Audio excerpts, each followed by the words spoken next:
Hello दोस्तों, आप सभी का स्वागत है हमारे यूट्यूब चैनल कविंदर भैया पर। आज के इस वीडियो में कक्षा 5 के प्रकृति यूपी बोर्ड के पाठ 10 को पढ़ेंगे।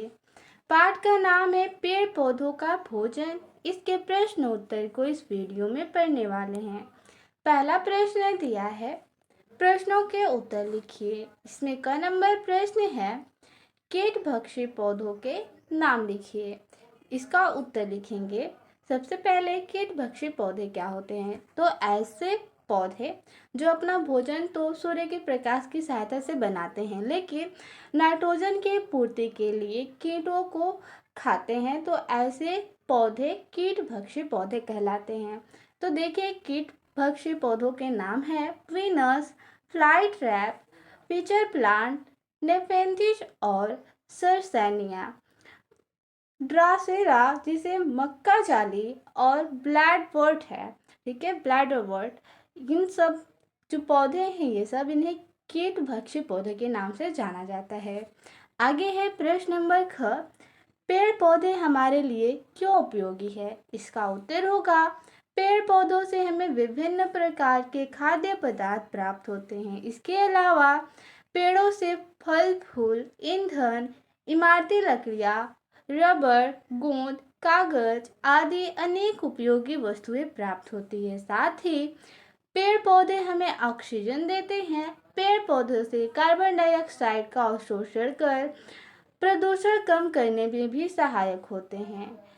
इस प्रकार पेड़ पौधे हमारे लिए अत्यंत उपयोगी है। ठीक है, पेड़ पौधे हमारे लिए क्यों उपयोगी है? क्योंकि इससे हमें खाद्य पदार्थ प्राप्त होते हैं और फल फूल भी प्राप्त होते हैं। इमारती लकड़ियाँ, ईंधन, गोंद, कागज, ये सब हमारे लिए उपयोगी होते हैं और ये हमें पेड़ पौधों से प्राप्त होते हैं। पेड़ से हमें ऑक्सीजन मिलता है और पेड़ पौधे कार्बन डाइऑक्साइड गैस का अवशोषण करते हैं और प्रदूषण कम करते हैं।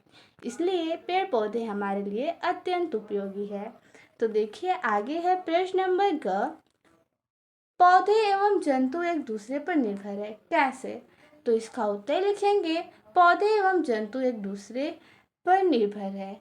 पौधे द्वारा निकाला गया ऑक्सीजन जंतुओं के लिए तथा जंतुओं द्वारा छोड़ा गया कार्बन डाइऑक्साइड पौधों के भोजन बनाने के लिए आवश्यक है। इसके अलावा शाकाहारी जंतुओं को पेड़ पौधों से ही भोजन मिलता है और मांसाहारी जीवों का भोजन ये शाकाहारी जीव ही हैं।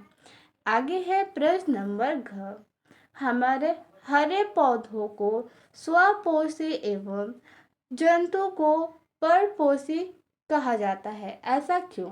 इसका उत्तर लिखेंगे, हरे पौधे प्रकाश संश्लेषण क्रिया द्वारा अपना भोजन स्वयं बनाते हैं, इसलिए इन्हें स्वपोषी कहा जाता है। जबकि सभी जंतु प्रत्यक्ष या अप्रत्यक्ष रूप से अपने भोजन के लिए पेड़ पौधे पर ही निर्भर रहते हैं, इसलिए इन्हें परपोषी कहा जाता है। ठीक है, तो ऐसे जंतु जो अपने भोजन के लिए पेड़ पौधे पर आश्रित होते हैं, तो वो होते हैं परपोषी, और पौधे अपना भोजन स्वयं बनाते हैं, इसलिए वो होते हैं स्वपोषी। आगे है प्रश्न नंबर 2, सूची क और ख का मिलान उनकी उपयोगिता के आधार पर करिए। देखिए, एक तरफ दिया है सूची क और दूसरी तरफ है सूची ख। एक तरफ दिया है जंतुओं के नाम और दूसरी तरफ उनकी उपयोगिता दिया है। तो भेड़ का उपयोग क्या है? तो भेड़ से हमें ऊन प्राप्त होता है, गाय से दूध प्राप्त होता है, बैल जुताई के काम आता है, तो इसका मिलान कर देंगे, खेत की जुताई, और मुर्गी से हमें अंडा प्राप्त होता है। आगे है प्रश्न नंबर 3, नीचे दी गई तालिका में शाकाहारी, मांसाहारी एवं सर्वाहारी जंतुओं के नाम लिखिए। तो देखिए, इसमें सबसे पहले 3 कॉलम बनाएंगे। एक में लिखेंगे शाकाहारी, दूसरे कॉलम में होगा मांसाहारी और तीसरे में सर्वाहारी। ठीक है, तो शाकाहारी जंतु यानी ऐसे जंतु या ऐसे जानवर जो केवल पेड़ पौधों से ही अपना भोजन प्राप्त करते हैं। ठीक है, मांसाहारी जो मांस खाकर अपने पेट भरते हैं, उन्हें मांसाहारी जंतु कहते हैं। सर्वाहारी जो दोनों खाते हैं। ठीक है, तो देखिए, शाकाहारी में हो जाएगा गाय, भैंस और हाथी। मांसाहारी में हो जाएगा शेर, मगरमच्छ और कुत्ता। सर्वाहारी जंतुओं के नाम हो जाएंगे कौवा, मनुष्य और रैकून। इस प्रकार से इसमें इतना ही प्रश्न उत्तर था। मिलते हैं अगले वीडियो में। धन्यवाद।